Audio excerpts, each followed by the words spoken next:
the spectacle of modern life. Have you ever felt like you're witnessing a bizarre performance, one cloaked as everyday life, where absurdity seems to be the only constant? Look closely at your surroundings.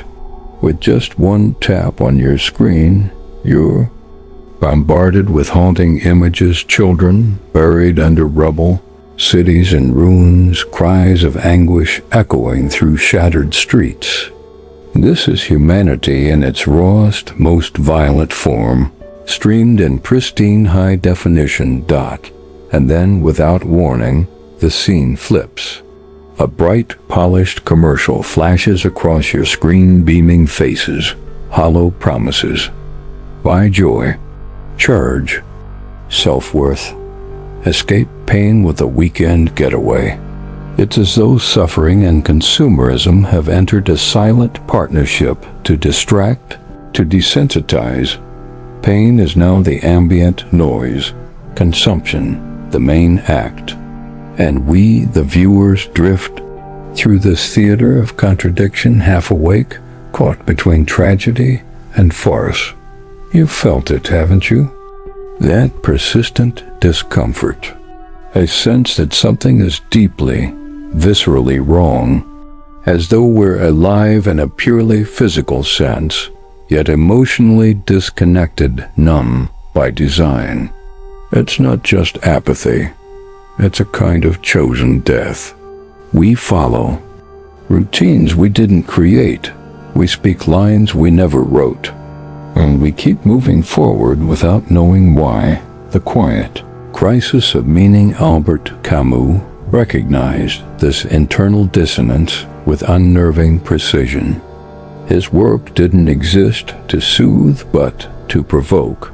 He famously claimed there is only one truly serious philosophical question. And no, it's not a statistic or a dramatic gesture. It's that persistent midnight whisper. Why keep living when everything feels void of meaning? But Camus wasn't merely focused on despair. He was pointing to something deeper: the erosion of authenticity. Each time we betray who we really are to fit into a system built to numb us, we surrender a piece of our core self. That surrender is often invisible, but it's profound. Still, Camus didn't stop at critique. He offered a challenge. Confront the absurd, eyes wide open. Don't run. Don't invent illusions. Don't cling to easy answers. Instead, face the chaos of existence as it is: cold, indifferent, unpredictable, and choose to live anyway. Not because there's a promise of reward, but because to rebel against meaninglessness is itself an act of meaning. This video isn't asking you to believe in anything. It's inviting you to wake up, to feel, to think deeply. Maybe for the first time. Life doesn't require external validation to matter. Purpose isn't waiting for you somewhere. It's something you create through courage, awareness, and conscious choice. Living without a pre-assigned purpose isn't a tragedy. It's the purest form of liberation. And your journey toward that freedom begins now. The illusion of functioning lives. So many people today are quietly vanishing, dressed well, smiling for selfies, meeting goals, and praised for it. They appear successful, but deep down they're disconnected. They breathe, but they no longer feel. They function, but they aren't whole. And the most alarming part? Society rewards this slow death. It's normalized, even celebrated. Camus understood this before most. When he posed that ultimate philosophical question, he wasn't just referring to life or death in the physical sense. He was highlighting a far more subtle demise, the fading of authenticity. It happens every time you suppress your real thoughts to fit in. Every time you pretend everything's fine to avoid discomfort. When curiosity is replaced by productivity and your true essence becomes a role you play, how many times have you caught yourself stuck in a loop? Smiling when you're exhausted, staying silent when you're angry, ignoring fear because it's inconvenient. Life becomes a series of automated gestures, actions driven by habit rather than intention. And with each repetition, a little more of your inner fire fades, until one day you catch your own reflection and don't recognize what you've become. The wake-up call. This is the quiet downfall that Camus warned about. An existence stripped of depth, of awareness, of resistance. He didn't call it misfortune, he called it cowardice. Because it's easier to accept a lukewarm life than confront the terrifying possibility that none of it makes sense. Easier to play along than to ask difficult questions. But here's the turning point. Recognizing this internal death is your first chance to escape it. Awakening from the illusion, the very fact that you're still listening says something important. There's a part of you that resists, that refuses to settle for a half-lived life. That small flicker of unrest inside you is not weakness, it's a sign of awareness. And it's from that refusal to accept numbness that true defiance begins. But before we explore the idea of conscious rebellion against the quiet death we experience daily, we need to understand the backdrop, the setting in which this inner conflict unfolds. It's a world that is indifferent, silent, and emotionally distant. A place where meaning isn't handed to us. Camus described the absurd as the tension. Born from this clash, the human need for meaning colliding with a universe that offers none. This confrontation is where we begin our exploration. When certainty crumbles, picture waking up one day and feeling something shift, not because of tragedy, but due to silence. The familiar things, your goals, values, daily motivations, begin to lose their weight. Not suddenly, not dramatically, but slowly. An emotional distance grows between you and the world. You ask yourself why, and hear nothing back.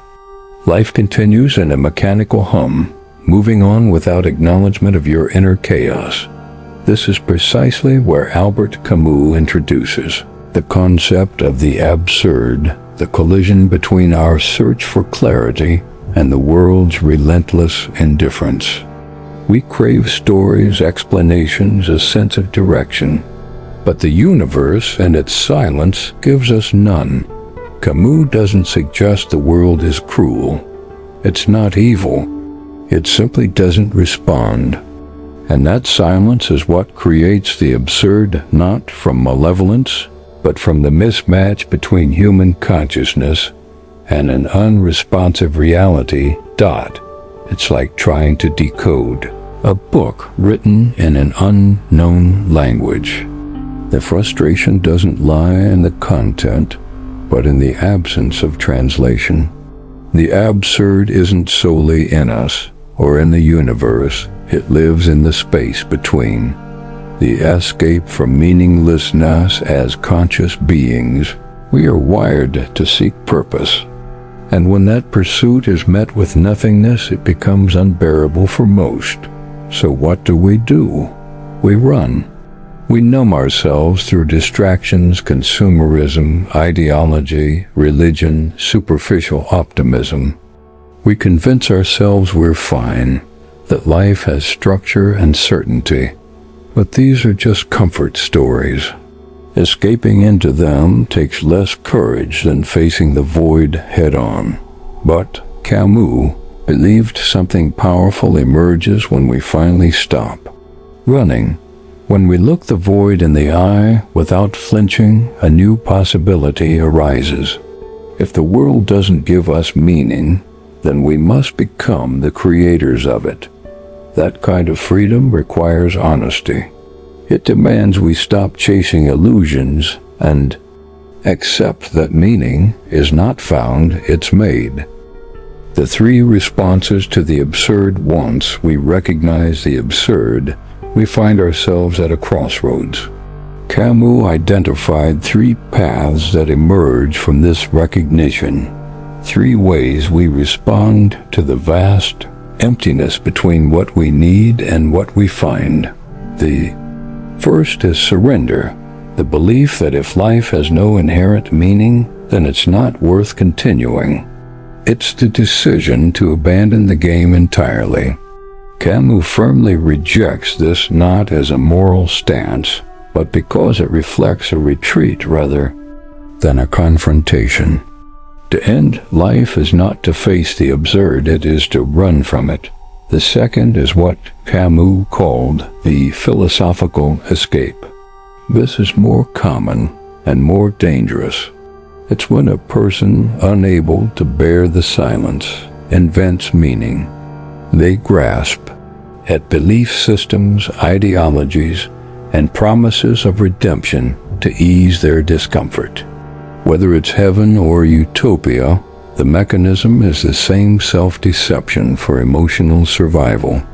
But for Camus, this is the ultimate betrayal, not of others, but of oneself. And then there is the third option, the path of rebellion, the path of absurd rebellion. This final path is the most demanding and the most liberating. It's the decision to live fully aware of the absurd, without trying to justify or escape it. To carry on without illusions, without expecting cosmic validation. To act, to create, and to feel knowing that none of it is guaranteed meaning. Beyond what we give it. It is a quiet revolution. Not one of violence, but of consciousness. Living in defiance of the absurd is not about despair. It's about presence, about facing reality on its terms and still choosing to participate. This is what Camus considered the most courageous act a person can commit. Living in defiance of indifference, the universe does not offer comfort or concern. It simply exists, unmoved by our hopes. But this rebellion against the absurd is not one of violence or defiance against the world itself. Rather, it is a deep and conscious affirmation of life in spite of everything. It means living with intention, with presence, with a clear awareness that each action is fleeting, each second unrepeatable, and the future holds no promises. It's about turning emptiness into a canvas for freedom, transforming life into a constant act of self-expression, even without a predetermined script. But how can one maintain this stance without succumbing to despair? Camus provides an answer in the form of a powerful image, a mythological figure whose fate serves as a metaphor for our own existence. Sisyphus, and it is with him, the eternal laborer condemned to repeat the same task, that our next reflection begins. The myth of Sisyphus, a mirror of the human struggle. Imagine being sentenced to an endless task, pushing a massive boulder uphill, only to see it tumble back every time you near the summit. There is no end, no reward, no escape. This is the eternal punishment of Sisyphus, the man who defied the gods and was condemned to live in ceaseless repetition. To many, this is the embodiment of hopelessness, a cycle of meaningless effort. But Camus saw something deeper, something profoundly human in this myth. To him, Sisyphus is more than a prisoner. He is a symbol of our condition, and more importantly, a hero. Not in the glorified sense of legends, but in the rawest, most honest way possible. Sisyphus doesn't delude himself. He knows the stone will always fall. He doesn't cling to fantasies of release. He accepts the full weight of his reality, and still he climbs. It is in this unwavering commitment to act, even in the face of futility, that his freedom lies. Camus famously wrote, "One must imagine Sisyphus happy." At first this may seem paradoxical. How can one be happy amid such futility? But therein lies the brilliance of the metaphor. Sisyphus's joy is not found in success, but in the refusal to give up. It's in that moment of descent, knowing the task will begin again, that he chooses to start over, not out of hope, but through sheer will. Repetition as rebellion, this eternal task, stripped of illusion, becomes something else. The very awareness of its futility transforms punishment into choice. Sisyphus does not let the absurd destroy him. Instead, he reclaims the burden as his own. He embraces the struggle, and through that acceptance, he transcends it. Camus does not share this image to glorify suffering. He presents it to remind us that there is dignity, even nobility, in persistence. True heroism lies not in fantasy or escape, but in clarity, in choosing to keep going with eyes wide open. We all carry our own stones. We all face routines, failures, and setbacks that seem endless. But what defines us is not that the stone falls, it is that we choose to push it again. Sisyphus becomes the figure of the person who, in the face of a meaningless universe, does not lie to himself, does not run, and does not break. He endures. And that endurance, rooted in awareness and defiance, is beautiful. It is real. From burden to meaning, this myth isn't just philosophy. It's a way of living, a call to authenticity. The boulder will fall again and again, but how we carry it, how we engage with it, can change everything. When we bring presence, courage, and even style to our efforts, the act itself becomes sacred, an affirmation that we exist. If meaning isn't waiting at the finish line, then how do we live knowing the cycle never ends? How do we find value when nothing is guaranteed? It is in the space between collapse and beginning again that our power to create meaning emerges. And that's exactly where we'll go next. No promises, just possibility. The universe owes us nothing, no instruction manual, no guiding light, no pre-written destiny. It stretches out before us, vast, quiet, and impartial. And for many, that realization feels like a wound. We grow up believing there is a purpose hidden somewhere, that life is a riddle to be solved or a mission to be completed. But Camus tears that illusion away with the stark calm of someone who has faced the desert within. Meaning is not prepackaged in holy texts or etched in the stars. It is not waiting to be discovered. It does not exist until we create it. This is both terrifying and liberating. If there is no ultimate plan, then the responsibility falls to us. We must become the architects of our own purpose, not to find a universal truth, but to shape something personally real. Every action, no matter how small, becomes a declaration, a stand against emptiness, a moment of creation within the chaos. And that means even when surrounded by ruins, we still have the power to build. Taking ownership of existence, we aren't just here to pass time. We have the capacity to shape a life that genuinely feels like our own. But that kind of life doesn't happen passively. It demands that we take full responsibility for who we are. We can no longer say, life made me this way, or God chose this for me, or society left me no choice. Once we become aware of the absurd, every action or inaction becomes a reflection of our own will. It's now up to you to determine what holds value, where your time, energy, and love should go.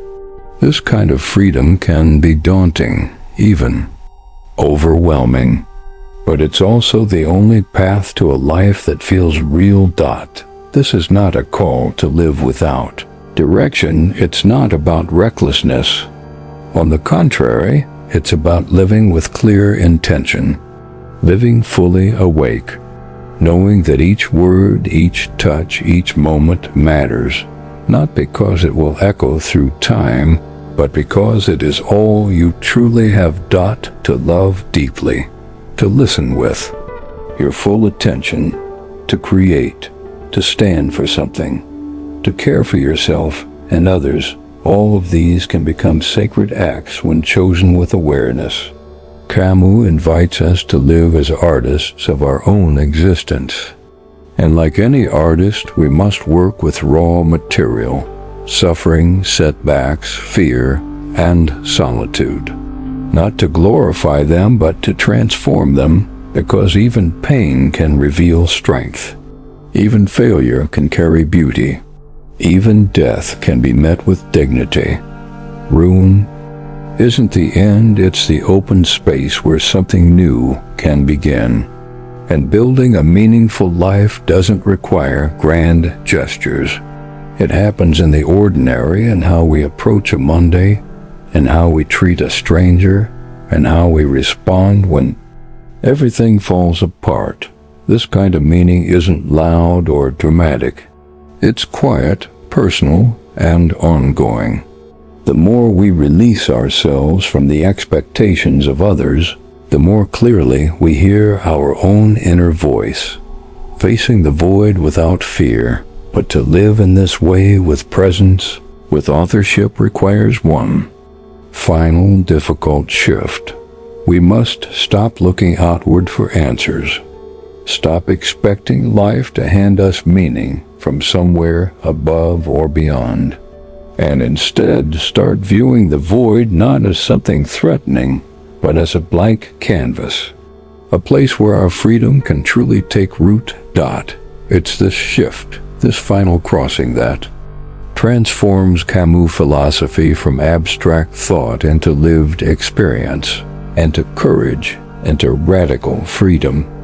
When we finally stop chasing a cosmic explanation or a grand narrative to justify human suffering, something unexpected happens. We don't collapse into despair. We feel relief, because we're no longer burdened by impossible expectations. Relief because we can finally stop pretending that everything has a reason. Because deep down we know much of what we've endured, loss, pain, injustice, never had some grand purpose behind it. Life is chaotic. It's unfeeling. It doesn't operate according to our desires. But that doesn't mean life is without value. In fact, this realization can be the beginning of everything. When we let go of the myths we've been told about purpose, success, and salvation, we're left with something terrifying and beautiful, a clear, open space. That space is where authentic freedom begins, the freedom to define yourself, to act with awareness, to live with intensity, knowing that every moment is all there truly is. Creating a life that's yours. Camus was not a nihilist. He never said life was worthless. What he did say was that because life holds no objective meaning, we are free to give it a personal one. That power to decide what your life is worth to you is not small.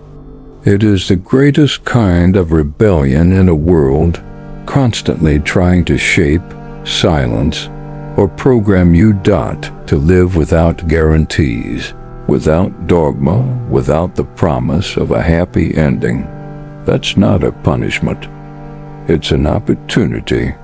An opportunity to live truthfully, to be present, to create beauty in the face of ruin, to turn your life into a work of art. This mindset, a calm, conscious defiance in the face of the absurd, is what Kama believed to be the highest expression of human dignity. The choice is yours, so now the question comes to you. Will you keep living on autopilot, numbed by the illusion that everything has a reason? Or will you choose to embrace the absurd and live with presence and courage? There is no script, no guaranteed destination. There is only this moment and what you choose to do with it. If this message resonates with you, take a moment to share your thoughts in the comments. What does your personal rebellion look like? What have you chosen to do with your now? And above all, stay with us. The next video continues this journey, diving even deeper into what it means to truly live in the face of uncertainty. You've already begun to awaken. Now keep moving forward, because real change begins not with realization, but with what comes next.